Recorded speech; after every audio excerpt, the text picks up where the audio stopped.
Hola, ¿qué tal amigos? Bienvenidos a una nueva edición de Poder Ciudadano. Esta vez estamos con Juan Carlos Ortecho, periodista deportivo, para conversar sobre el tema de la FIFA y la corrupción en el deporte. ¿Qué tal, Juan Carlos? ¿Cómo estás? Muchas gracias por estar en Poder Ciudadano. Eres un periodista reconocido, especialista en el tema de deportes, algo que no se ve realmente mucho en nuestro país. Y justamente pasa ahora este gran escándalo de corrupción en la FIFA. Entiendo que tú el tema lo vienes siguiendo ya hace bastantes años. Cuéntanos un poco cuál es este embrollo y este gran escándalo de corrupción que podría realmente marcar una era. ¿Qué tal, Adriana? Gracias por la invitación. Bueno, es un tema que no es de ahora, evidentemente, ¿no? Como he venido diciendo en estos últimos días, es algo que tiene mucho tiempo. Yo recuerdo que en el año 98, cuando todavía estaba en la universidad, leí un libro que se llama Cómo se robaron el juego, How They Stole the Game, de un autor inglés que se llama David Yalom, donde él contaba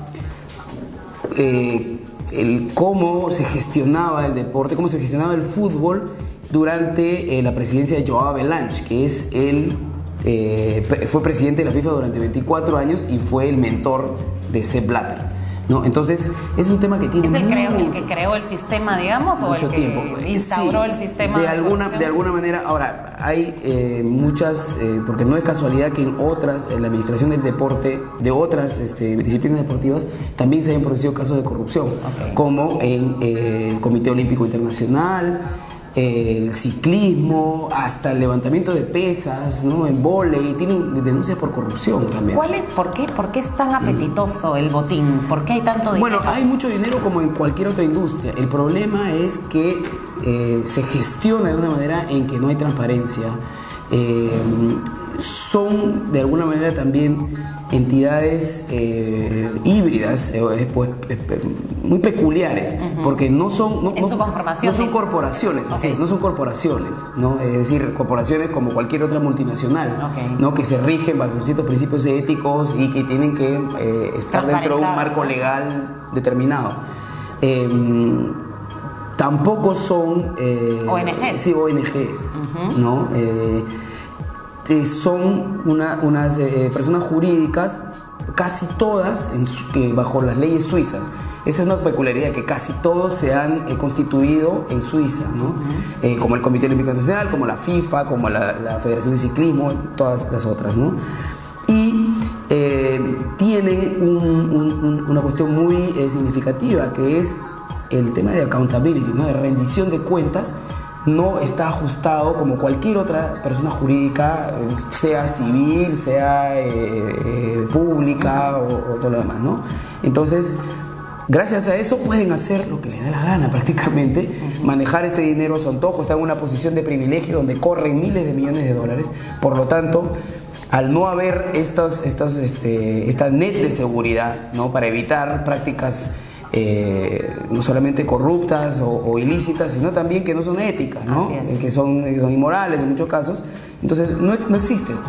No existe. Ahora, el sistema de la FIFA, esto que hemos visto en las últimas semanas, y que claro, el FBI ha aportado muchísimo, imagino, pero como dices, esto es una cosa que se conocía. Aquí no solamente hay culpables, digamos, los corruptos, sino también están involucrados, digamos, los que gestionan el dinero y también los que dan el dinero. Es un sistema en donde todos están involucrados. Claro, hay complicidad, de hecho, incluso del periodismo, ¿no?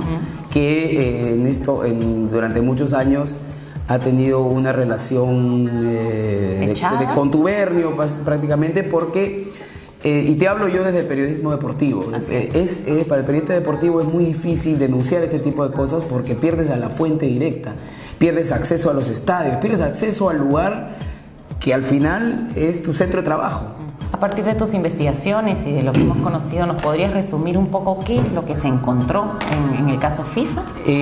Sí, bueno, esta denuncia llega, en realidad trae como cola todo el sistema que ya habíamos visto, que yo de alguna manera también pude investigar y reportar en esta crónica para la revista Poder, que se llama La Pandilla de Zurich.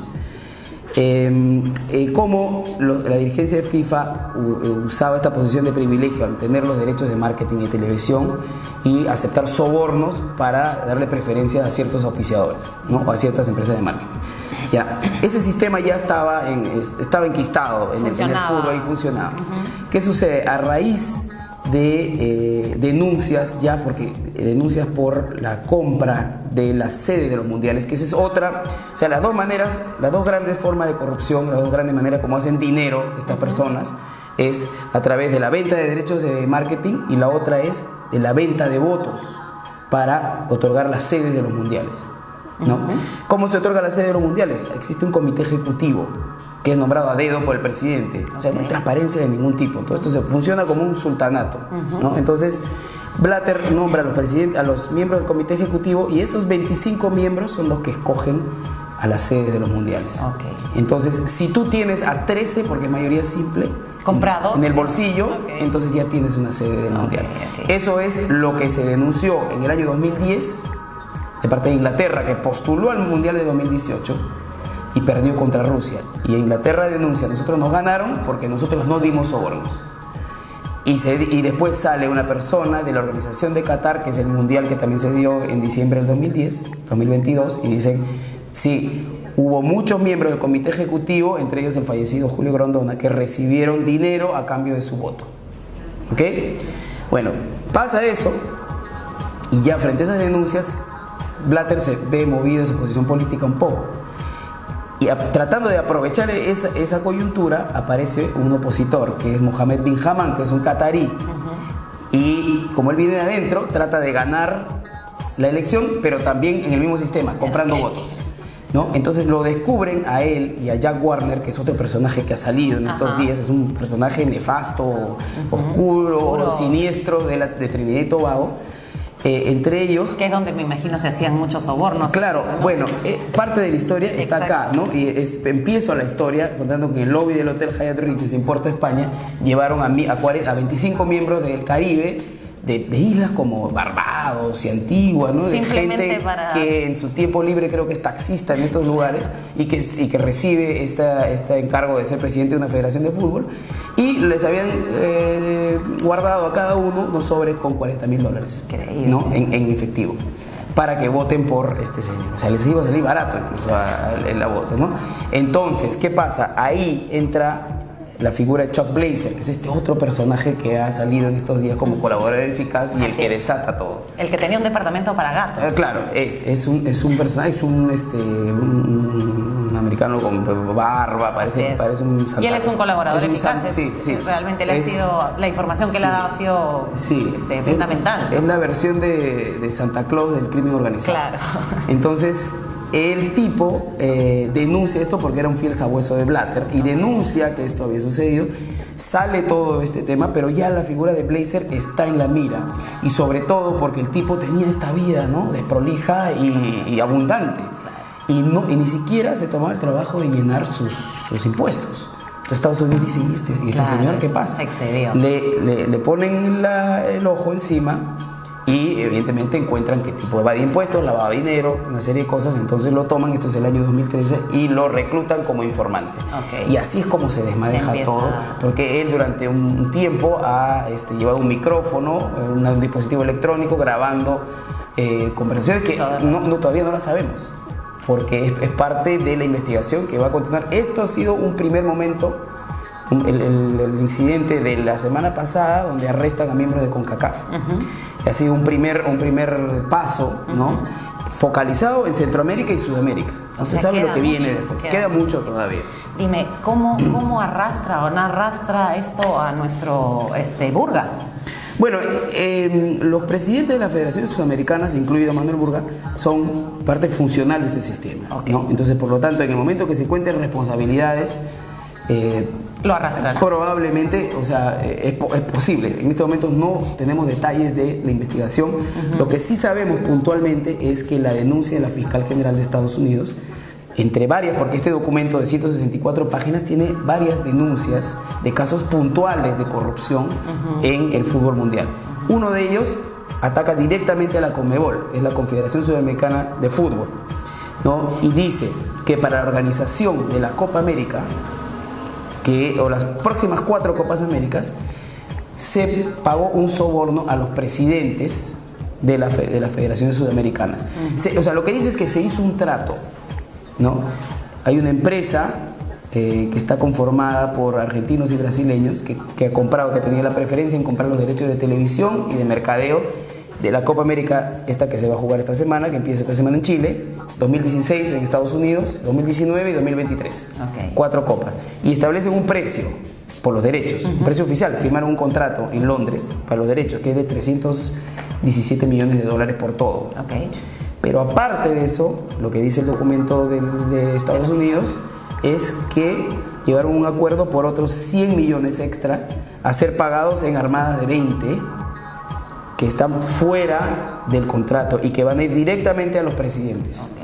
Eso es lo que dice el documento. Ahora, no habla de no dice si el desembolso se hizo efectivamente. Pero eso merece una investigación, ¿verdad? Claro, aparentemente, o sea, 4 de los arrestados sí recibieron dinero en bancos de Estados Unidos y estos son los que están ahora con alertas rojas en Interpol, algunos de ellos están presos. Entonces, esta investigación podría llegar fácilmente a la Federación Peruana de Fútbol y a Manuel Burga o a Edwin Oviedo en su momento por alguna responsabilidad que tenga en los últimos meses.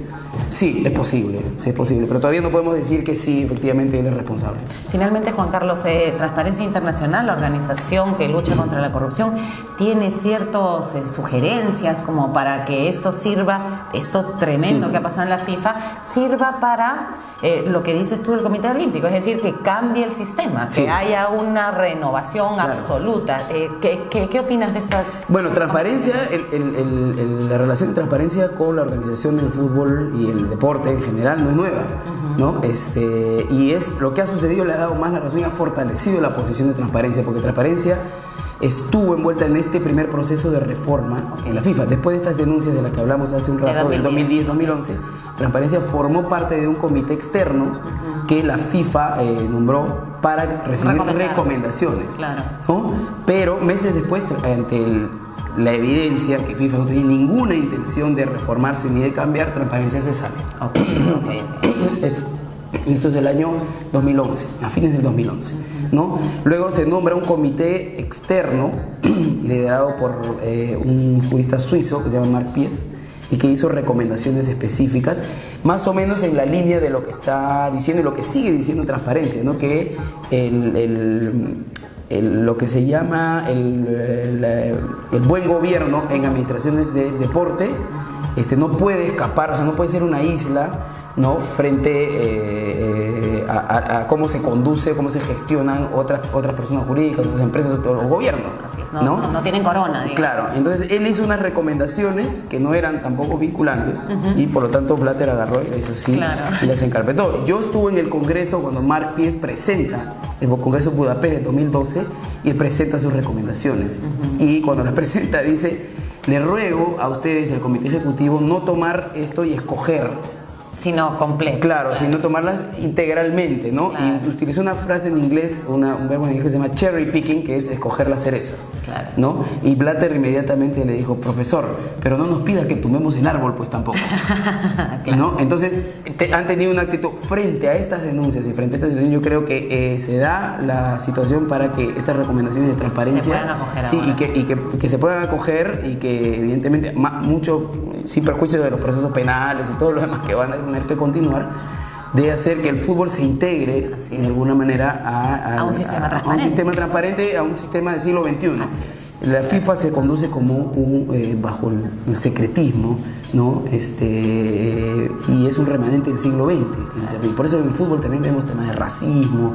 El fútbol no se ha adecuado a esta... Bueno, es el momento, aunque sea un momento terrible y una crisis fuerte, es el momento, ¿no? Sí, de hecho. Yo creo que es un momento importante que va a ser largo, es un proceso bastante largo, que no va a terminar simplemente en estas denuncias. O sea, además la Fiscalía de Estados Unidos va a continuar con esta investigación. Y vienen muchas cosas más, así que probablemente te volvamos a tener en el programa. Muchas más gracias, Juan Carlos. Gracias a ti, Adriana. Muchas gracias por tus aportes.